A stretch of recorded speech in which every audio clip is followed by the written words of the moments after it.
It's Dr. Cinema. So, Infinity War just released their second trailer. Now, I was originally planning to do a mini review of every single MCU movie starting in March and going all the way through April.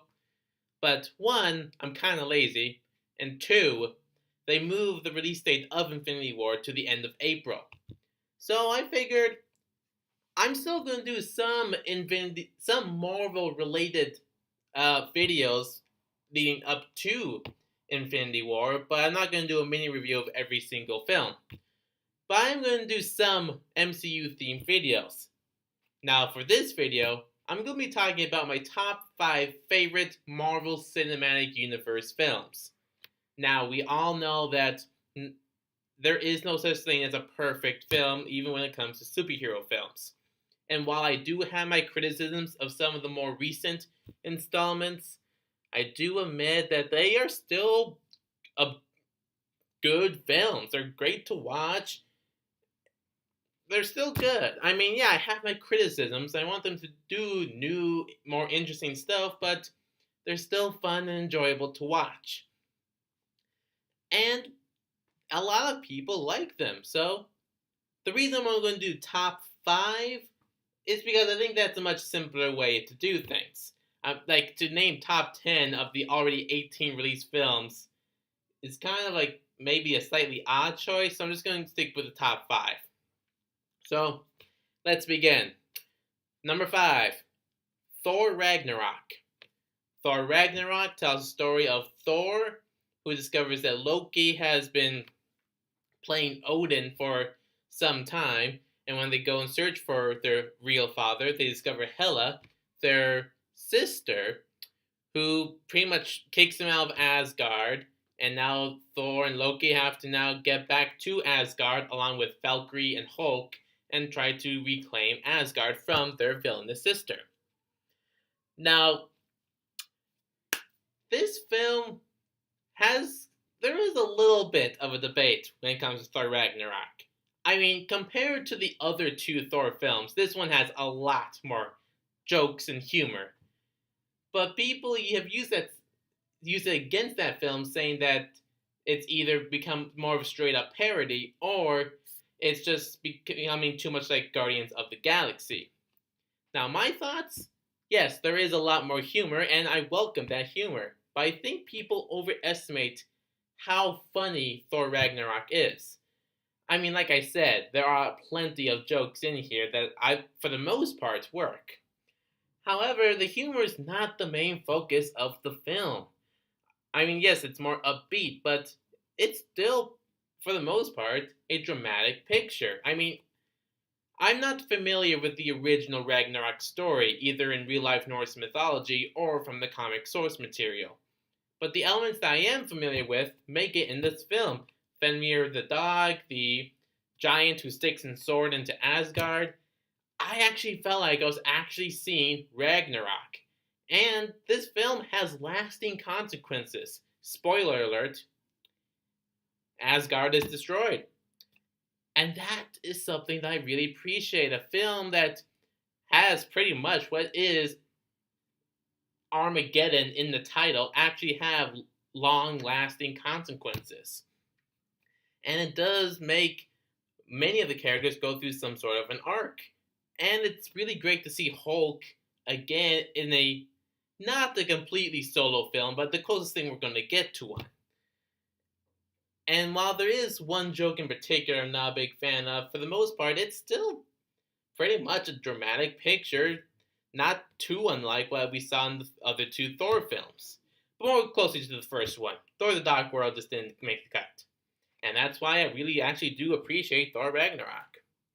Number 4, Spider-Man Homecoming. Spider-Man is one of my favorite superheroes, hands down. I mean, I still remember watching the Tobey Maguire films and just absolutely loving them. Even Spider-Man 3 before I realized Spider-Man 3 sucked. But in like a kind of a funny kind of way. And while not everyone is a fan of the Andrew Garfield Spider-Man films, I did find value in them. More the thing I'm saying is like Spider-Man has always been a sort of like important character to me. And once they had Tom Holland as Spider-Man show up in Civil War, I was really excited. And I was even more excited and pleased with how they did Spider-Man Homecoming. I mean, we actually see Peter Parker as both the socially awkward kid, but also the one who has the humorous side to him. Unlike the past Spider-Man, which was just Tobey Maguire, socially awkward, Andrew Garfield, the humorous, sarcastic one. Tom Holland managed to balance both of those characteristics of Peter Parker. And the story does put him through some tough challenges. I mean, he is still ultimately a kid, and that's what they focus on, which I am kind of impressed by. But I think one of my favorite parts of this film is the villain played by Michael Keaton.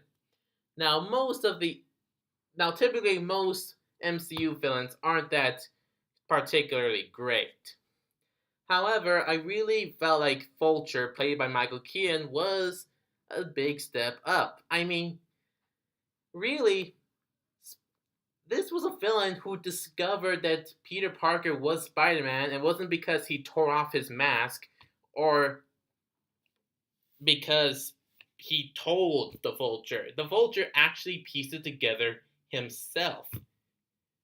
I mean, that shows that he is a smart guy, which is an excellent layer to his personality. So, there were a lot of things that were done right in Spider-Man Homecoming. I think it is the best Spider-Man film we have gotten yet. So, bravo, Spider-Man. Now let's move on to number 3, Doctor Strange. Now I know that so far on this list, it's been a lot of the more recent films, but come on, I like them. Doctor Strange is, of course, the one that brought the more magical and supernatural aspect of the MCU to the big screen. Yeah, that's what I meant to say. Now, I've always been intrigued by the more supernatural side of comic stories, and Benedict Cumberbatch does an excellent Doctor Strange. Yes, Doctor Strange is ultimately a different version of the Tony Stark character, but that doesn't mean he doesn't do a good job doing it. And yes, there is controversy with Tilda Swinton playing the Ancient One. Now, to be fair, I wasn't really familiar with any of the Doctor Strange comic stories or the other characters associated with him. But I was able to overlook that part to see all the good and fun stuff they had with this film. The visuals were great, and while the human film wasn't particularly great, I still found myself enjoying what was on the screen. Now, yeah, I guess that's pretty much all I have for it, which seems kind of weird since I have this in number 3, but Doctor Strange. Alright, number 2, Iron Man. Iron Man is the one that kickstarted the MCU. I mean, Robert Downey Jr. completed his redemption as an actor with this film. He is the character that we want to be. He's a bad boy, yet he knows when to do the right thing. He's got the money, the swagger, but also a little bit more of the good person in him. And it's just, he makes superheroing like really cool for the average person. I mean, before Iron Man, there really weren't a lot of superheroes that made superheroing seem really cool to people not part of the comic book community. I mean, there's Batman, sure, but not much else. Tony Stark, aka Iron Man, made it extremely popular, and it did the one thing superhero movies didn't really do. The main character revealed that he was the hero to the public. That was mind-blowing at the time. And a lot of this stuff still stands up, and in some ways, I still think this is the best MCU film. However, that brings me to the number 1 pick, Black Panther.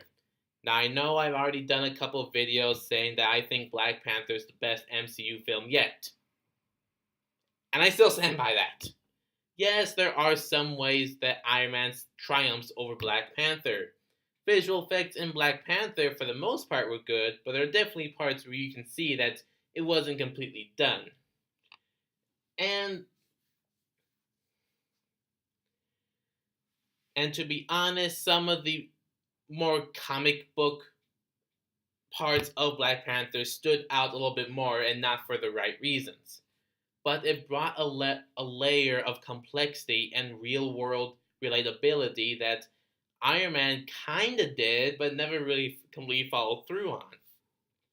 I mean, we have a hero and an antagonist that, while opposing forces, still have valid arguments. I mean, Killmonger, played by Michael B. Jordan, can be argued by some as him being the actual protagonist. And I actually really had a real emotional impact connection with Killmonger, surprisingly enough. Yeah, I had an emotional connection with an MCU villain. I didn't ha- I didn't even have that for Vulture or Loki or any of the other ones. And Chadwick Boseman also does a very good job in his hero role, but Killmonger really does steal the scene. But there are also other themes and other characters that bring up valid arguments that can very well be related to the actual real world we live in. And I think that's actually a pretty big step for the Marvel Cinematic Universe. And that's why I ultimately think that this is so far the best MCU film and my personal favorite as of right now. And there you have it, my top 5 favorite MCU films as of the time I'm uploading this. Depending on when you watch this, that could be very different. But anyway, that's my list. Comment down below, like, subscribe, share, and Dr. Cinema, see you next